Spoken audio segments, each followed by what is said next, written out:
El título de esta mesa es El poder de los algoritmos y para ello contamos con 4 ponentes, uno virtualmente, Juan Manuel Chepi, y también con Lucía, con Luis y con Paloma.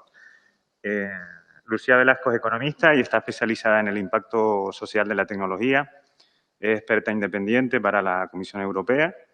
Dirige actualmente el Observatorio Nacional de Tecnología y Sociedad y es autora del libro Te va a sustituir un algoritmo. Es así, ¿no? Ya no dirijo el observatorio. Ay, perdón. Pues, bueno, después puedes corregir un poco la intro. Luis Papagni. Luis es ingeniero de sistemas especializado en Derecho Informático. Tiene más de 25 años de experiencia en diferentes cargos de responsabilidad, tanto en el sector público como privado, y actualmente es subsecretario de Innovación Administrativa de la Jefatura de Gabinete de Ministros de la República Argentina. Después también contamos con Paloma. Paloma Llanesa es abogada y CEO de Razona Legal Tech, creadora y fundadora de Consent Commons, un sistema iconográfico para la privacidad que fue premio de la Agencia Española de Protección de Datos en 2020. También fue parte del grupo de expertas que elaboró la Carta de Derechos Digitales de España y fundadora de AEDEL. Y por último, Juan Manuel Chepi, que es licenciado en Sociología, secretario general de la Presidencia de la Cámara de Diputados de Argentina y tiene a su cargo la Dirección General de Innovación, Planificación y Nuevas Tecnologías, siendo además responsable de los procesos de modernización parlamentaria. Y por último, el que los habla, que es Pablo Díaz, que bueno, soy ingeniero industrial y toda mi experiencia profesional se basa en la dirección de proyectos de base tecnológica, ¿no? He intentado hacer un resumen de las anteriores mesas y bueno, en ese resumen voy a contextualizar la entrada que le voy a dar a cada ponente sobre un reto que creo, o los 4 retos que yo creo que han salido a lo largo de las anteriores mesas, ¿no? La primera es negar la mayor, como dijo la secretaria de Estado, ¿no? Parece que los algoritmos no tienen poder. Es decir, es el uso de estas herramientas tecnológicas por parte del poder político, el tecnológico, el legislativo, el jurídico, el económico, incluso los medios de comunicación, lo que parece que marcará la tendencia de si estas armas matemáticas pues sirven para automatizar desigualdades o para automatizar la construcción de automatismos que mejoren el estado de bienestar, ¿no? Esos 4 grandes retos que yo creo que han salido a lo largo de esta jornada son el binomio privacidad-transparencia, hasta qué punto trasladamos la frontera de la privacidad personal para poner nuestros datos al servicio de un bien superior. El segundo reto es la legislación y la regulación, es decir, cómo regulamos los algoritmos para que sirvan para un bien común y beneficioso para todos.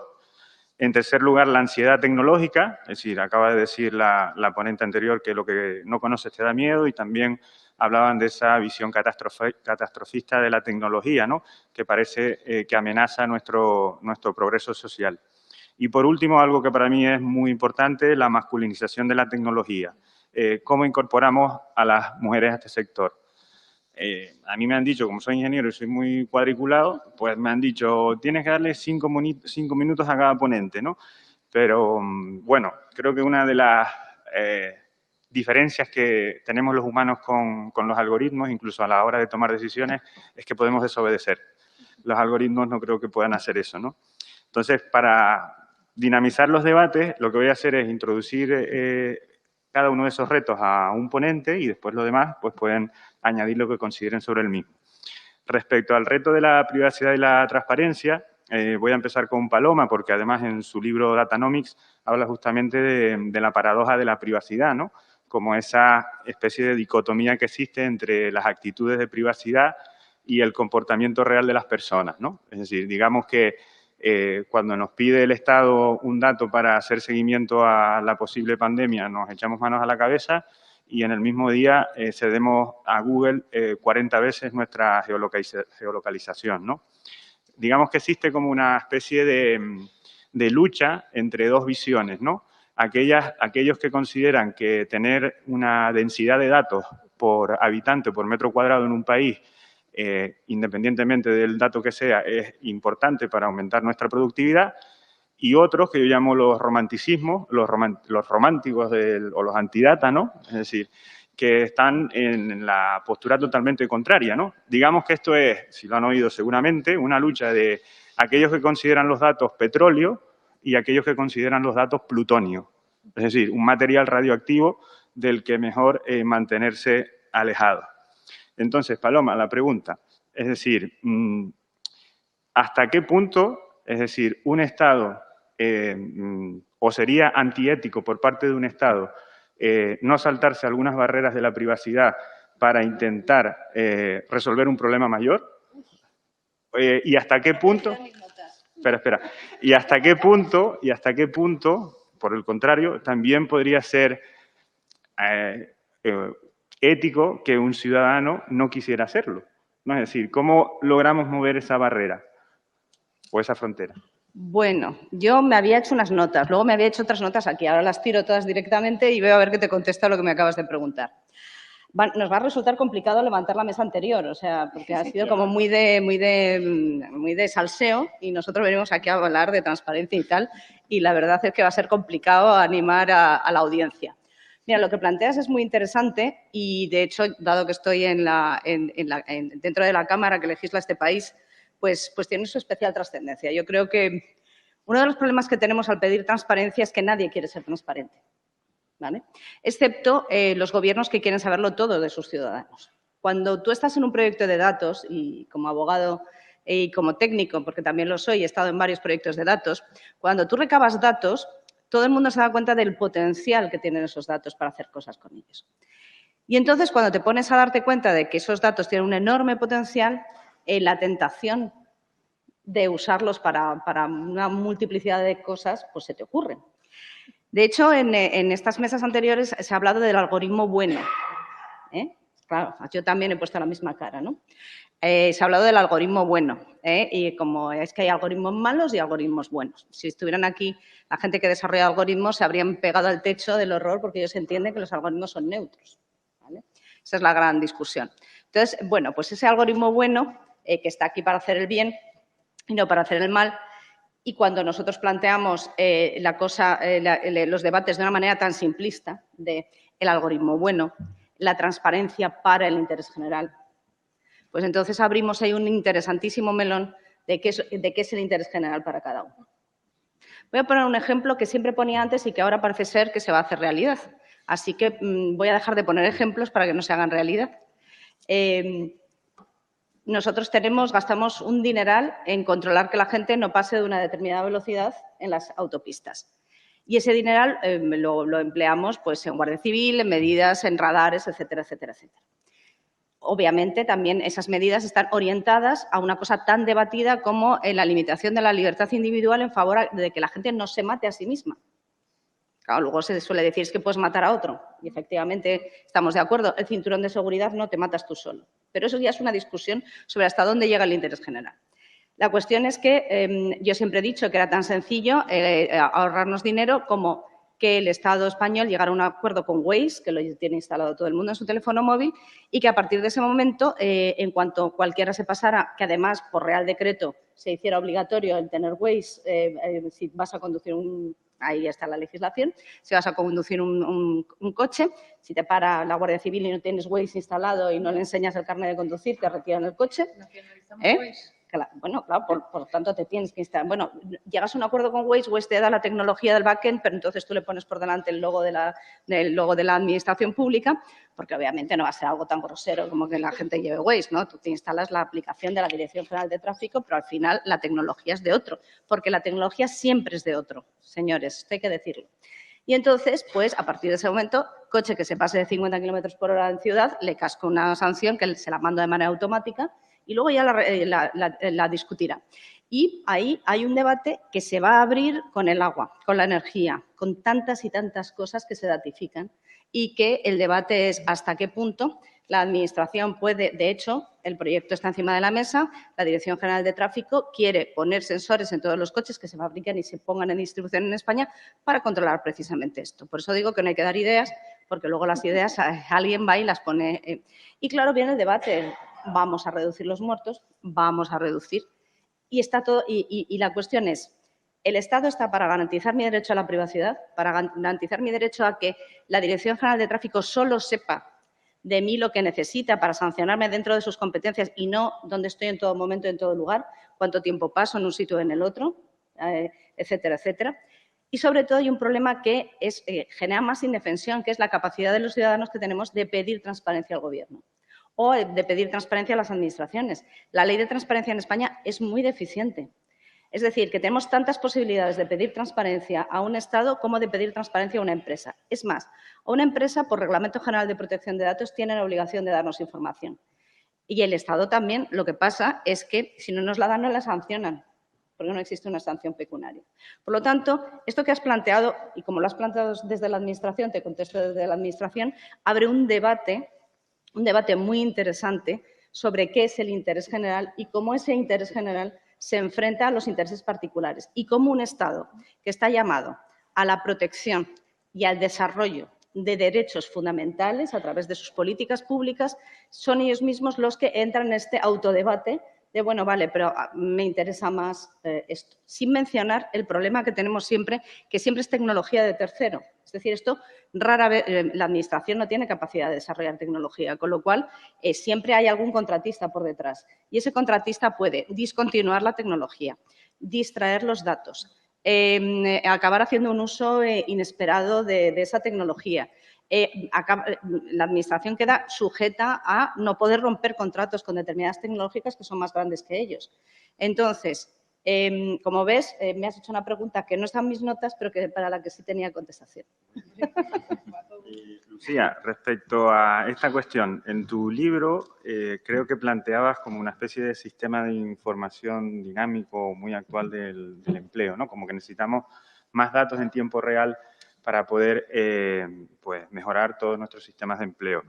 ¿Eso quiere decir que tú eres de las dataístas o de las que defiendes más datos a cualquier precio o no? No, yo estoy a favor de la privacidad y de la libertad, pero eso no significa que los datos que ya tiene la Administración pública, que son muchísimos, no estén en el cajón del señor que se cree que son suyos, sino que estén a disposición, en el fondo, de los que bien diseñan políticas, bien las instituciones académicas, bien también al acceso accesibles a la sociedad civil. Yo creo que, bueno, lo que planteo en el libro es una cosa concreta y es un indicador para anticipar el riesgo de automatización que tiene, pues igual que tienes indicadores que te guían en el riesgo de pobreza que tiene una población, pues creo que teniendo en cuenta la amenaza que es la automatización para algo tan importante como el trabajo y el sustento de las personas, pues creo que convendría medirlo. Pero más allá de lo concreto, ¿no? de los datos, yo me gustaría volver un poco hacia atrás, hacia lo que nos congrega hoy aquí, que es hablar de los algoritmos. Y es verdad que es un terreno complicado porque como nadie o hay muy poca gente que es experta en algoritmos, pues cuesta, ¿no? hablar de ello y parece que no estás autorizado para hablar de la cosa, pero a mí yo hago una llamada a que no nos inhibamos de nuestra responsabilidad para hacer una propuesta política sobre estos temas. La Carta de Derechos Digitales en la que participó Paloma y que hizo este Gobierno hace unos meses es algo que el Partido Socialista Obrero Español llevaba en su programa en los dos últimos programas electorales, en el de 2016 y en el de 2019. Es decir, es una manera de entender los derechos y es una manera de avanzar en los derechos, ¿no? Y son al final propuestas políticas que se acaban haciendo realidad a través de políticas públicas, porque no se puede dejar la toma de decisiones sobre cuestiones ahora tecnológicas, como el caso de los algoritmos, ni a los informáticos, lo siento mucho, pero no se pueden dejar las decisiones a los informáticos, ni se pueden dejar las decisiones a los tecnócratas. Tenemos que politizar también lo digital y tenemos que incluir a la ciudadanía en estas deliberaciones. Y yo entiendo que normalmente se corta la entrada, ¿no? Diciendo esto históricamente siempre ha sido así y no ha pasado nada, así que todo el mundo callado, ¿no? Y dejemos que el progreso avance. Y yo no estoy tan de acuerdo con esa manera de verlo, sino que creo que tenemos que intervenir para que el progreso verdaderamente ahorre sufrimiento a las personas. La otra, la otra alternativa que siempre te dan es, bueno, esto lo tienen que mirar los técnicos. Y una vez más, yo creo que no debemos convertirlo en un debate técnico, que será necesario a otro nivel, pero como todos, si al final todos los debates de nuestra vida fueran técnicos, pues no podríamos opinar de nada, porque no sabemos de casi nada, sabemos seguramente de una cosa. Y luego tenemos una visión como personas activas que somos y en el caso de que estemos en la política, pues como políticos. Pero en el caso concreto de los algoritmos, yo creo que es importante entender, ¿no? Ya hemos aceptado que la digitalización es buena, nadie está en contra de la digitalización y intentar mejorar cómo abordamos la digitalización desde la perspectiva social no significa negar la digitalización, ni ser ludita, ni ir en contra del avance tecnológico, ni nada, sino es intentar organizarlo un poco. Y ahí es importante entender que, obviamente, los algoritmos vienen a eficientar los procesos. Pero una cosa es que hagan más eficiente el consumo de energía de una fábrica o de tu casa, que enciendan la lavadora cuando es más barata la luz, y otra cosa es que decidan sobre la vida de las personas. Y ahí es donde tiene que estar la política y ahí es donde tenemos que tener mucho cuidado y tenemos que tenerlo todo muy bien organizado y tenemos que entender que los algoritmos al final lo que hacen es automatizar y mecanizar procedimientos y que no cabe después la improvisación, no cabe la conversación cuando tú, no sé si os ha pasado alguna vez, pero que tú ibas al banco, cuando ibas a pedir un crédito, le decías igual, ¿no? Oye, mira, necesito esto para hacer lo que sea, y entonces tenías una conversación con una persona que valoraba, ¿no?, una serie de elementos. Cuando tú tienes algoritmos que son los que determinan si tienes derecho a tener un futuro o no, no hay una conversación. Hay una decisión automatizada y una máquina que no te da capacidad de contestación. Entonces, esto es lo que yo creo que esto es un poco en lo que andamos.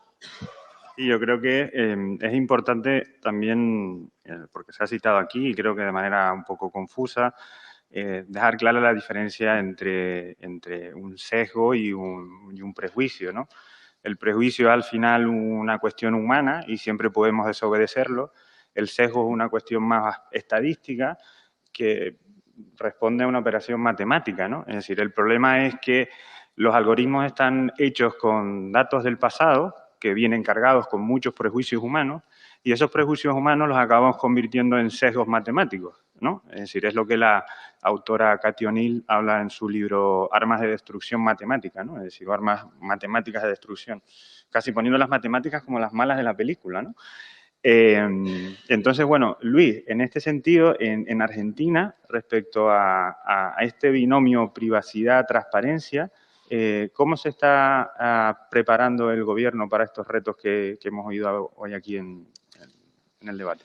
Bueno, primero, buenas tardes a todos, a todas. La verdad que un honor para mí poder estar acá y me pasaba lo mismo que Paloma recién. Venía con la cabeza pensando en qué contar o en qué decir y la verdad que las ponencias anteriores medio que me revolucionaron un poco las ideas que traía para exponerles. De hecho, recién cuando Verónica decía el tema de la radio, ¿no?, que ella escuchaba la radio, yo me sentí un viejo porque también a la mañana escucho la radio para escuchar la información. Digo, qué disrupción, ¿no?, hablar de la radio cuando estamos hablando de tanta tecnología. Pero, sin embargo, segundos después me di cuenta que la radio también es tecnología, ¿no? Y esa tecnología que fue disruptiva en su momento y que tantos años perduró, por algo es que tanto perduró esa tecnología y hoy estamos abordando de temas de tecnología que entendemos que van a perdurar en la historia y que van a ser transformaciones justamente, no solamente transformaciones digitales, sino transformaciones culturales. Y en ese marco, ahí Pablo, la pregunta que vos hablabas en tema de transparencia y cómo desde Argentina se está incorporando todo lo que es la digitalización o proceso de digitalización. También la escuchaba recién a Lucía que hablaba de la millonada de datos que hoy los estados tienen y administran esa gran cantidad de datos, esa gran cantidad de información de toda la ciudadanía. Pensaba en cómo llegamos a esta instancia, ¿no? Tal vez si nos ponemos a hacer un poquito de historia, pensamos que hace 15, 20, 30 años atrás estábamos hablando desde el gobierno, ¿no? Desde un gobierno electrónico, ¿no? Con las primeras páginas web, cómo el gobierno utilizaba la tecnología de ese momento, Internet, de la aparición de Internet, para poder comunicar las cosas y tener una información expuesta a la ciudadanía, pero con una comunicación unidireccional, ¿no? Del Estado hacia la ciudadanía. Luego esto fue avanzando y se transformó en lo que es gobierno electrónico, un gobierno electrónico donde ya la participación del ciudadano era por lo menos poder interactuar con el Estado a través de un mail o a través de justamente de un formulario o algo que apareciera en Internet, pero ya era una interacción bidireccional.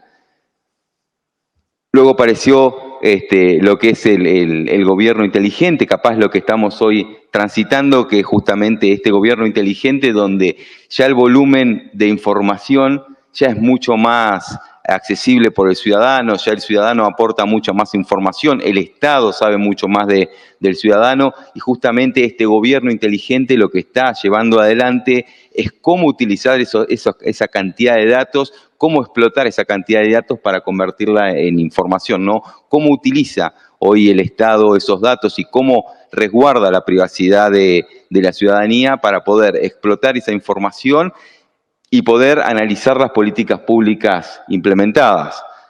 Hoy, justamente a partir de los datos, a partir de creación de la información, de tableros de información y demás, todos los funcionarios y funcionarias pueden analizar las políticas públicas prácticamente online, ¿no? La implementación de esas políticas públicas prácticamente online. Y a partir de ahí, yo creo que viene un nuevo paso que tenemos que empezar justamente a pensarlo, todos los que nos toca estar en un cargo de gestión hoy, y que es empezar a hablar justamente de lo que es el gobierno cognitivo. Un gobierno que utilice los datos que tiene con el resguardo suficiente y manteniendo justamente la privacidad, pero anticipándose a los hechos de la ciudadanía. Un gobierno donde cuando uno tiene que hacer el trámite no tenga que apersonarse, hoy sean plataformas digitales, sino que el Estado ya le resuelva la problemática, ¿no?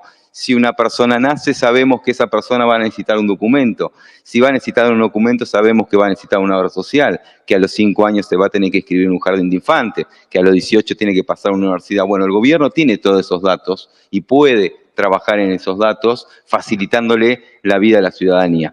Por eso, cuando yo hablo de gobierno cognitivo, me atrevo a hablar también de una burocracia invisible. Sabemos que la burocracia tiene que existir, y más estando en esta casa de la democracia, sabemos muchas veces que la burocracia tiene que existir porque justamente quienes nos controlan a todos los funcionarios, ¿no? La burocracia sirve para controlar el actuar de todos los funcionarios, pero esa burocracia tiene que ser cada vez más invisible para la ciudadanía.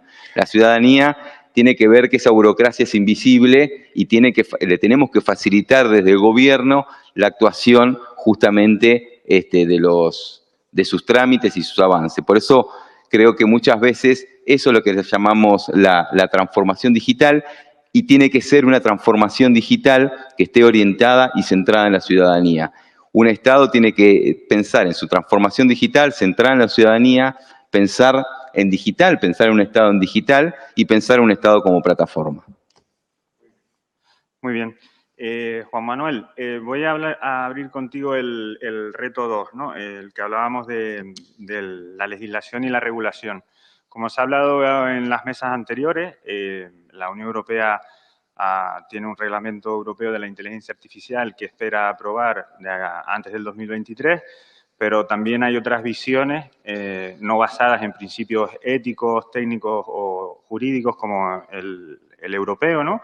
Como han hablado los anteriores ponentes, ¿no? Como el modelo chino, que se acerca más a esa especie de distopía de Orwell de 1984, y por otro lado el modelo más norteamericano, ¿no? Más cercano a otra distopía, la de Huxley y el mundo feliz, ¿no? O nos matan de aburrimiento o nos matan de felicidad, pero que nos matan está seguro, ¿no?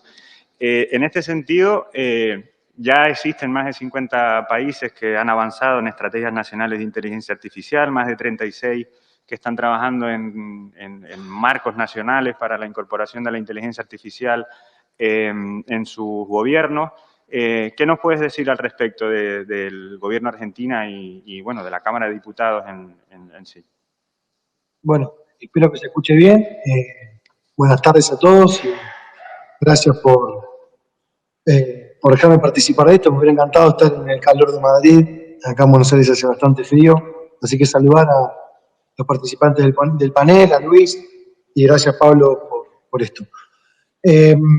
Yo quería contextualizar un poco la participación y contar la experiencia del Congreso y de la Cámara de Diputados. En mi caso, el cargo de secretario general en Argentina es un cargo político que acompaña la gestión del presidente de la Cámara. No soy técnico de carrera, pero no obstante tenemos también la obligación y la responsabilidad de ir transformando y modernizando esta Cámara. En 2019, cuando asumimos en diciembre, para contextualizarlo, 3 meses previo al bloqueo, al aislamiento total de la pandemia en marzo, no nos imaginábamos que eso iba a pasar y nos encontrábamos con una Cámara de Diputados con 257 diputados, solamente 3 tenían firma digital y todo el proceso parlamentario en papel. Así que, para ponerlo en contexto y que hoy hablar y poder contarles cómo todo lo que pasó y las sesiones remotas y todo lo que se aplicó en cuanto a tecnología para poder funcionar, hoy también nos permite hablar de inteligencia artificial y que estamos aplicando por primera vez un algoritmo a todo lo que es el archivo que está digitalizándose tanto de discursos como de proyectos de ley. Un algoritmo que se aplica para permitir reagrupar en tópicos, es un algoritmo simple, digamos, pero es de búsqueda, para salir de las palabras clave, sino a temas y a árboles temáticos y a tópicos para facilitar tanto el acceso a la información de los asesores y los legisladores, como también de la ciudadanía. Y entiendo también que estos son pasos que se van a ir dando para transparentar, como se habló anteriormente, lo que pasa en un Congreso, lo que pasa en esta Cámara, que muchas veces son de los poderes del Estado que más vapuleados están por la opinión pública. Y creo que poder abrir y mostrar todo el trabajo que se desarrolla aquí dentro es muy importante para mejorar también el ida y vuelta entre el ciudadano y lo que pasa en la Cámara. Como decía Luis, entendemos que el Estado corre de atrás y retomo la idea de politizar lo digital.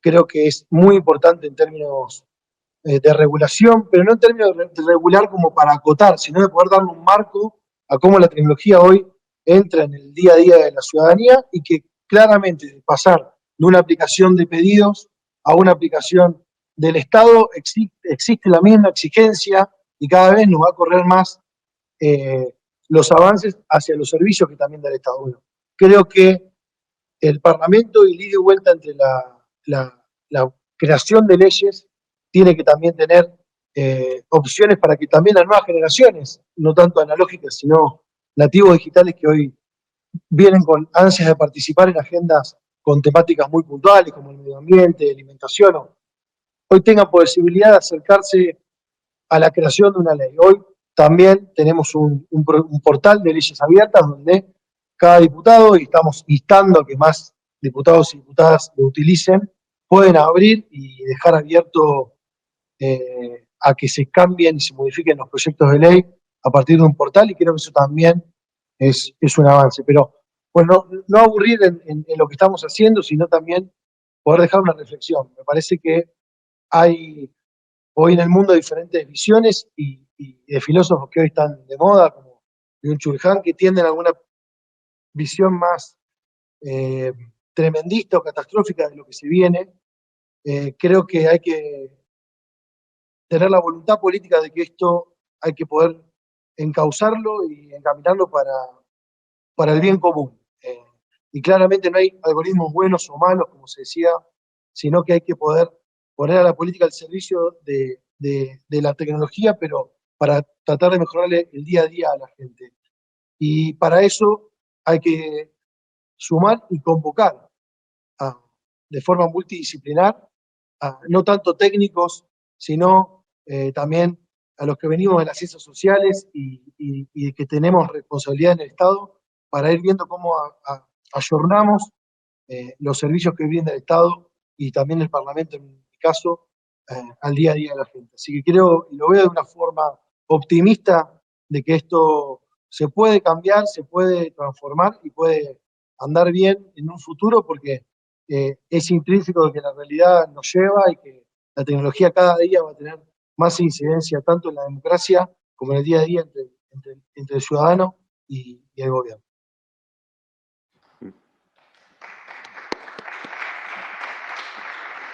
Bien, siguiendo con este tema, a cualquiera de los tres, como he dicho, parece que hay dos visiones contrapuestas. Por un lado, la norteamericana, en la que incluso hace poco un artículo de la Universidad de Princeton decía que ya Estados Unidos de facto no era una democracia, sino un oligopolio corporativo. Por tanto, yo tampoco sabría muy bien si es mejor vivir en China que vivir en Estados Unidos. Pues en este aspecto... No sé. Se está poniendo la disyuntiva complicada, sí, la se verdad, está poniendo complicada. Entonces, quería preguntarle a los tres, o que cualquiera empiece, si creemos que la regulación realmente puede alejar los fantasmas de ir directamente hacia una de esas dos distopías que nombré anteriormente, ¿no? Pues como soy abogada y llevo 33 años dedicándome al ejercicio profesional, me voy a lanzar a la piscina regulatoria. Para poder regular bien necesitas tener soberanía y necesitas tener jurisdicción, ¿vale? Necesitas que cuando tú aplicas unas normas sean dentro de tu territorio, porque las normas no son extraterritoriales a no ser que así se establezcan y, por lo tanto, necesitas o bien tratados internacionales o bien algún género. Aquí hemos intentado hacer normas extraterritoriales con mayor o menor fortuna porque hay una cosa que es la soberanía del otro país que entiende que no puedes entrar dentro de la suya. Y, por lo tanto, lo que diferencia este fenómeno del fenómeno de la revolución industrial del siglo XIX, con la que tanto se la compara y que tan nerviosa me pone cada vez que se la compara, es el hecho de que mientras la revolución industrial, cuando había una máquina de vapor, estaba dentro de la jurisdicción del país, los trabajadores estaban dentro de la jurisdicción del país, etcétera, etcétera, aquí resulta que tenemos unos prestadores de servicios que están en la jurisdicción de un país, sujetos a la legislación de los 130 países en donde prestan servicios, que además luego hay una relación contractual con ellos a través de unos términos y condiciones que no se lee nadie, que eso ya sería para otra mesa. Por lo tanto, el problema que tenemos es que no podemos venir aquí a decir, me ha encantado lo de la pausa de Engels, me lo he apuntado porque desconocía que se llamaba así. O sea, en esta pausa de Engels nos vamos a matar. Y nos vamos a matar porque llegamos tarde para regular. Llegamos tarde para regular porque mientras que los principios de la innovación tecnológica están basadas en dejemos que la tecnología crezca, crezca, crezca, genere riqueza, aunque sabemos que luego va a producirse ese valle hasta que regulemos, pues con la revolución industrial pasó. Vamos a dejar que exploten a los trabajadores porque antes o después alguien pues, se lincharán las narices y dirá, pues la gente necesita los fines de semana y la gente necesita unas vacaciones y la gente necesita limitar el tiempo que trabaja, etcétera, etcétera. Y luego los productos no se pueden hacer de cualquier manera porque les tallan a las personas y entonces se hace una normativa sobre los productos. Y todo eso está muy bien. En el mundo digital todo eso no funciona.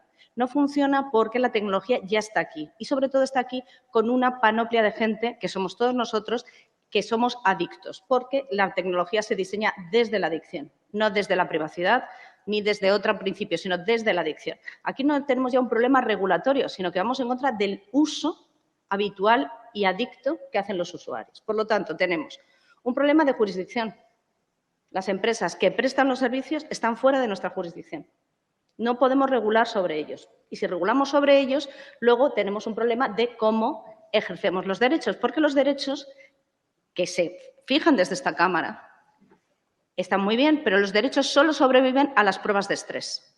Y en las pruebas de estrés es cuando alguien no respeta mi derecho, cuando me voy a un juicio a discutir, porque todo está muy bien cuando yo respeto tu derecho a estar aquí sentada, pero si yo de pronto ahora te pego un tortazo, que no sería el caso, pues obviamente habría una reacción. No sería la primera vez, creía que iba a decir. No, que va, no somos amigas, tengo que decir, o sea, que no sería ni borrachas en pandemia, nos hemos dado por esos caminos.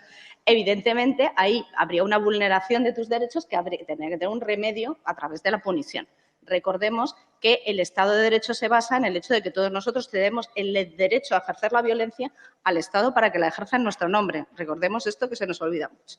Y entonces tenemos este problema, primero, que no podemos regular porque las empresas están fuera de nuestra jurisdicción y no podemos tomar decisiones jurisdiccionales porque no las podemos ejecutar.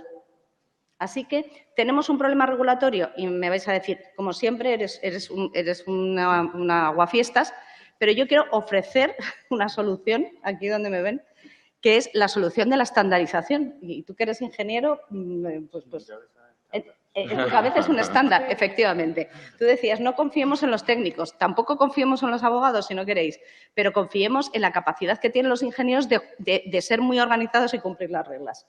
Entonces, voy a poner un ejemplo de cómo funciona bien la estandarización. La estandarización es un sistema que permite controlar el mercado de manera suave. Y, de hecho, tengo que dar una mala noticia a esta Cámara. La mayor parte de las normas que rigen las tecnologías no se adoptan en esta Cámara, ni en ninguna Cámara que yo conozca. La estandarización, por ejemplo, los chinos han estandarizado el 5G. Los chinos no sabían nada de estandarización. En 2005 estaban aquí en Madrid, en una misma reunión que yo, esnifando las comunicaciones de nuestros portátiles de manera ilegal, en una reunión en la que estábamos, les pillamos, pero siguieron. No sabían nada de estandarización y le vieron el potencial comercial. Estandarizaron el 5G. Todo el 5G ahora es chino, pero no es chino porque lo produzcan los chinos. Es chino porque se produce conforme a los estándares que los chinos han acabado imponiendo en las reuniones internacionales de estandarización.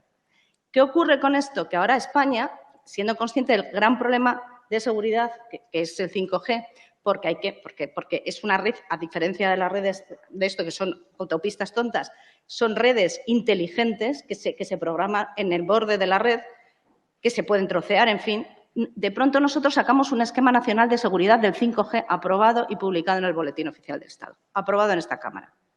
Pues es que eso, con la estandarización, todo ya funciona con el estándar chino. Pues nos vamos a pegar contra la realidad. Lo que yo animo, de verdad, es a que llevemos a expertos a las reuniones de estandarización. Hay un reglamento, y termino con esto, de inteligencia artificial. Ha hablado de él la secretaria de Estado, del piloto que se va a hacer aquí. Me parece estupendo. Le voy a contar, es una pena que Carmen se haya ido porque se lo iba a contar ahí en persona, pero ese reglamento de inteligencia artificial necesita una estandarización. Yo no puedo auditar un sistema de inteligencia artificial si no tengo un estándar para auditarlo. No puedo establecer un sistema de tracking de auditoría dentro de... Pues resulta que han pedido ayuda a una de las dos entidades de estandarización europeas, ha caído en un grupo de trabajo en el que estoy yo. Yo voy a decidir la estandarización de la inteligencia artificial, junto con un grupo de señores ingleses, porque soy la única mujer de otros países. Es decir, que al final soy yo la que regule los sistemas de seguridad de la inteligencia artificial. Señores, llevemos expertos españoles, llevemos la postura española a estos grupos de trabajo, que al final nos acabamos quedando con las posturas de otros países que a lo mejor no son las posturas que queremos, que son las posturas de las empresas que más presionan dentro de esos países. Así que quiero animar desde aquí a que sepamos que toda la regulación en materia tecnológica se hace con soft law, se hace con remisión legislativa a los estándares y que si no estamos en los estándares, no estamos. Muy bien. ¿Algún comentario más al respecto, Luis? No, aprovecho lo que decía Paloma, la verdad que me parece sumamente importante lo que habló de la estandarización, ¿no? Me parece que desde ahí larga todo lo que puede ser después la legislación correspondiente a todo esto que es la digitalización, ¿no? Y los procesos de digitalización que estamos asumiendo, porque eso es lo que nos pasa, ¿no? Hoy la tecnología se está implementando constantemente y nosotros estamos asumiendo los procesos de digitalización y me parece que a partir de la estandarización es fundamental poder empezar a normar y a generar la legislación. Yo creo por ahí que estos procesos de digitalización o esta transformación digital que estamos llevando adelante, muchas veces lo que transforma no son las aplicaciones o lo que transforma no es la tecnología, sino lo que transforman son los humanos que utilizamos justamente esa tecnología. Y en parte de ese uso de la tecnología, entiendo que la tecnología tiene que estar estandarizada para poderlo usar, ¿no? Y a partir de ahí empezar a normarlo. Si me remito un poquito a lo que está pasando en Argentina, y cuando hablamos de normativa, muchas veces entiendo que esta normativa en procesos de digitalización trascienden fronteras. Tenemos que empezar a ver cómo esos límites geográficos se empiezan quizás a romper por cuestiones justamente tecnológicas. En Argentina tenemos un proceso de transformación digital muy grande, bueno, ya lo decía Juan Manuel recién desde el lado legislativo, pero también desde el punto de vista ejecutivo, donde toda la administración pública nacional hoy está 100% digitalizada, todos los procesos dentro de la administración pública están digitalizados. Todos esos procesos están estandarizados y justamente a partir de esa estandarización se pudieron normar. Y cómo rompemos justamente esa frontera física que tenemos hoy. En Argentina, por ejemplo, con el tema de firma digital, estandarizamos el uso con los países del Mercosur y hoy la firma digital de Argentina está reconocida por Uruguay y por Chile, y lo mismo en viceversa, ¿no? Chile reconoce la de Argentina y Uruguay también. Eso lo que se logró es a partir justamente de la estandarización y el uso de la estandarización. La normativa vino después de eso. Bueno, ya me están metiendo prisa por el móvil. Lo tendría que haber dejado en la silla. Y vamos a introducir el tercer bloque.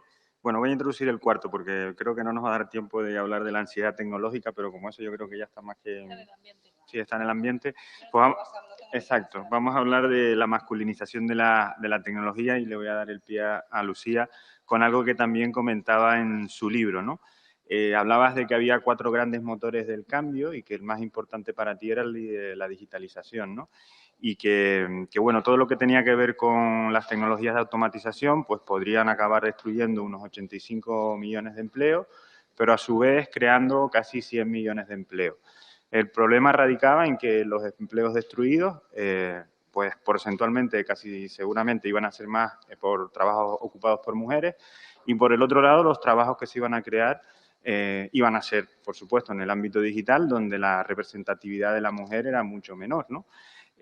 Tú en tu libro hablas de es casi un decálogo, ¿no?, de políticas concretas para las cuales intentar, pues, que las mujeres no vean esos techos de cristal en la industria tecnológica, ¿no? Creo que leí hace poco una noticia en la que se estaba dando el caso de mujeres que abandonaban la tecnología porque se encontraban con ese techo de cristal. Incluso hay una autora, no me acuerdo de su nombre, en un libro que decía que lo que debíamos hacer era reescribir la historia. Es decir, porque se había ninguneado a las mujeres. Es decir, el primer algoritmo fue creado por una mujer, por Ada Lovelace. El primer humanoide Frankenstein fue escrito por una mujer. Es decir, el primer ordenador, a las mujeres que participaron en su creación no se las dejó ir a la participación de la inauguración de ese ordenador. De hecho, ni se las nombró. Entonces, creo que ahí, es decir, aparte de hablarnos de tu decálogo, esa idea de reescribir la historia de la tecnología para evitar esa discriminación masculina que sí existe de una tecnología que siempre ha puesto por delante de todo valores como la competitividad, la fuerza bruta, podamos empezar a reescribirla, ¿no? Sí, bueno, es que ese es uno de los grandes problemas y yo creo que lo han mencionado antes. No solo que hay que reescribir en clave de justicia, ¿no?, con las mujeres que hemos sido sistemáticamente ignoradas y despreciadas a lo largo de la historia y utilizadas para lo que convenía y después apartadas, ¿no? Yo creo que lo que es importante es escribir el futuro, no reescribir el pasado, por supuesto, por una cuestión de justicia social, pero sobre todo miremos hacia adelante, ¿no? Y qué podemos hacer pensando en cosas concretas para actuar, porque al final uno de los problemas que hay siempre que empezamos a hablar de tecnología y de algoritmos y tal es, ¿no?, que nos vamos ahí a lo abstracto, nos vamos a lo teórico, nos vamos a las grandes ideas que están genial, son muy necesarias, pero también tenemos que empezar a ir a lo concreto, ¿no? Y cosas que yo creo que es importante, efectivamente, como dices, en el que veo que te has leído el libro, te lo agradezco. No, tengo el tuyo y tengo el de ellos para que me lo dediquen ahora aquí. Bueno, pues efectivamente, a mí me interesaba mucho que no fuera un análisis más, un diagnóstico más, sino que hubiera, oye, una serie de propuestas, porque mi entendimiento de la vida en general es decir, esto es lo que está pasando y esto es lo que creo que habría que hacer, ¿no? Y en el caso de los algoritmos, ¿no?, y de la aplicación de los algoritmos en el ámbito del gobierno, yo creo que es muy importante distinguir como 2 espacios, ¿no? Y ahora te digo también un poco cómo debemos abordar la igualdad de género en todo esto, porque al final no es que las mujeres veamos un techo, es que nos ponen el techo. Entonces, lo que hay que hacer es quitar a los que hacen esto y cambiar la cultura e imponer la igualdad, que es lo justo, ¿no?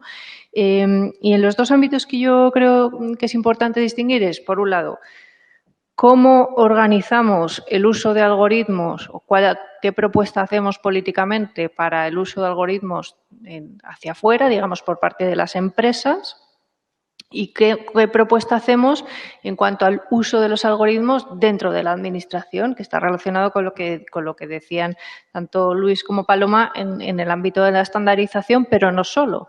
Tenemos que hacer una propuesta, yo creo que política, sobre cuál es nuestra visión sobre el uso de algoritmos en la Administración pública. Y yo diría, pues por un lado hay que establecer normas de uso muy claras, cuándo se puede, no se puede, para qué se pueden utilizar los algoritmos. Crear guías de contratación, porque la administración pública suele ser muy grande, cada vez va a ser más grande y hay mucha gente contratando. Entonces, ¿qué se contrata? ¿Con qué criterios? ¿De dónde es la tecnología? Porque hasta hace poco se estaba contratando tecnología rusa, por ejemplo, ¿no? Como antivirus. Y entonces, de repente, ostras, si Rusia ¿no? nos está ciberatacando, entonces, y tenemos los antivirus dentro. Entonces, ¿no? Estas cuestiones también yo creo que hay que tenerlas en cuenta desde la perspectiva geopolítica en donde nos encontremos como país. Desde luego, hacer una centralización de estas compras y un registro de dónde se están utilizando algoritmos en la administración pública. Para mí sería fundamental crear una especie de comité ético paritario, que es una de las cosas que cuando mujeres feministas accedemos a espacios de decisión lo tenemos claro, tiene que ser paritarios los espacios de decisión y los comités y los grupos de personas expertas. Y yo creo que debería haber un comité ético formado por personas expertas y luego también por otras disciplinas en las que se decida si tiene sentido aplicar un algoritmo o no a que te den una prestación. No sé, ¿es necesario para que te atienda en servicios sociales aplicar tecnología de inteligencia artificial o debemos preservar la parte del trato personal? ¿No? Porque igual estas son decisiones que habría que tomar y, desde luego, empezar a auditar cómo se hace con las cuentas financieras. Tampoco se sabía cómo se auditaban las cuentas financieras, se creó una metodología y se audita. Pues hay que hacer esto con los algoritmos, sobre todo en el sector público, porque yo entiendo que regular el mercado tiene más complejidad, ¿no? Pero ¿cómo tiene que comportarse el sector público para que la ciudadanía perciba que es verdaderamente útil y no le ponemos una capa más de dificultad y de generación de rechazo? Yo creo que va a depender de nosotras y, desde luego, en este espacio la visión de la mujer es absolutamente fundamental. Paloma, la secretaria de Estado hablaba de algoritmos verdes, ¿no? Cuando has dicho tú lo de algoritmos buenos, algoritmos verdes, y bueno, ahora vamos a empezar a poner el algoritmo verde, habló.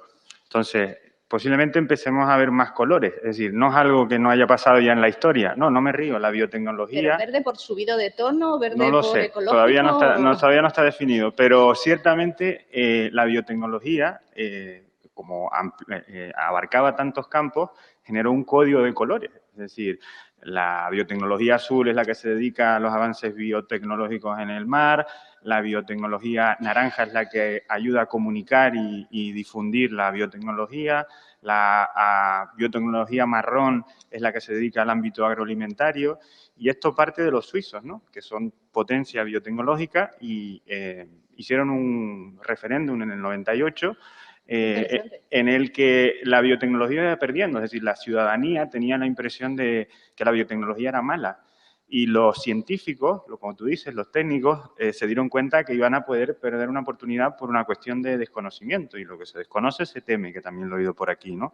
Entonces, bueno, pues salieron a la calle, empezaron a debatir, incluso se ponían sus batas y generaron un código de colores para que la gente acabara entendiendo las ventajas de la biotecnología en diferentes campos. El referéndum se ganó, no por mucha diferencia, por un 60%, pero 30 años después Suiza es líder mundial en biotecnología. ¿Podríamos hablar de algoritmos violetas también? Pues mira, yo es que he lanzado una idea un poco peligrosa. No, me ha gustado lo del algoritmo violeta, que tendría que ser todo, francamente. Que se pueden apropiar de él, ¿sabes? Hemos hecho un pan como unas tortas.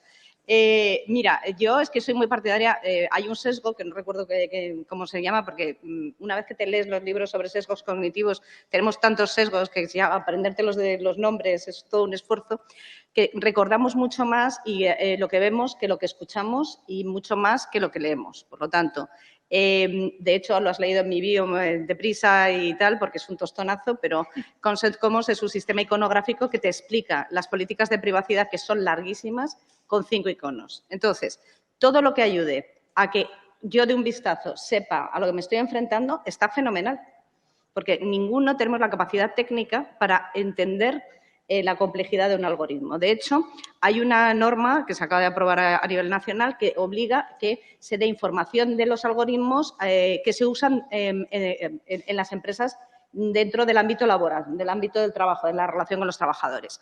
Yo me he leído la guía que se ha hecho para explicarle a la gente cómo funciona esta información algorítmica y, francamente, no se entiende nada si no eres abogado.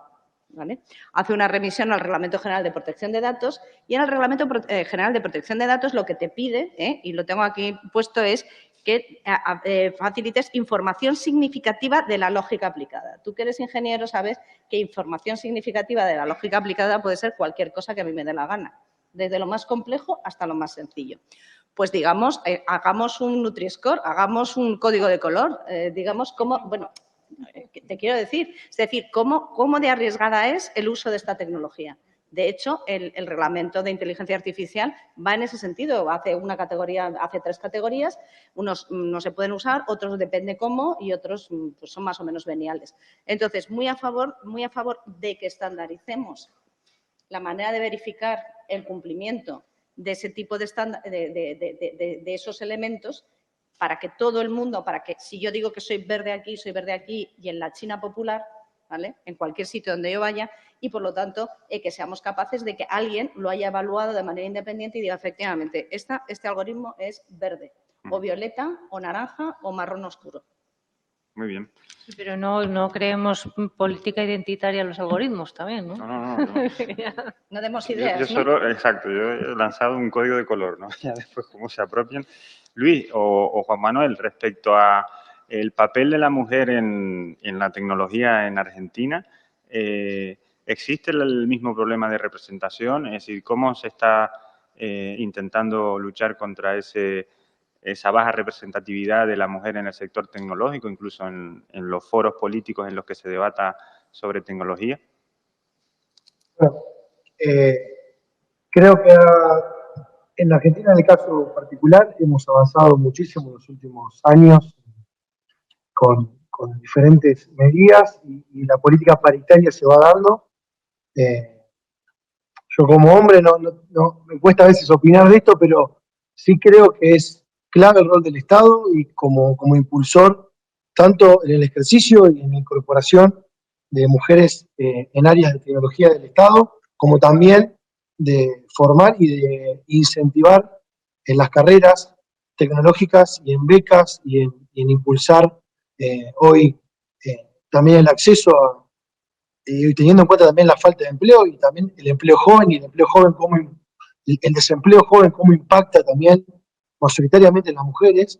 Creo que el incentivo y el rol del Estado y la voluntad política de cambiar eso es clave y creo que solamente surge también desde el Estado. No hay ONG ni fundación que pueda impulsar realmente una transformación en esto y creo que se debe ir sobre ese camino, más teniendo en cuenta que hoy las carreras cortas son quizá en programación, con un título que se pueda acceder en corto tiempo, pueden generar empleos bien remunerados y creo que hay que romper esa lógica donde la mujer no entiende de computación y no entiende de programación y hay que poder hacerlo.